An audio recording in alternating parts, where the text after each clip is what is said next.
গায়েবী মামলার তথ্য সংগ্রহ করা হচ্ছে বলে জানিয়েছেন অন্তর্বর্তী সরকারের আইন উপদেষ্টা অধ্যাপক আসিফ নজরুল।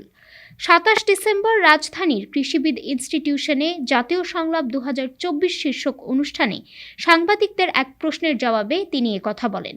আয়োজনটি করে forum for Bangladesh studies. Asif Nazrul বলেন, রাজনৈতিক উদ্দেশ্যে কতগুলো গায়েবী মামলা করা হয়েছে। এসব মামলার হিসাব বের করতে সব জেলার পাবলিক প্রসিকিউটরদের তদন্ত করতে বলা হয়েছে বলে উল্লেখ করেন তিনি।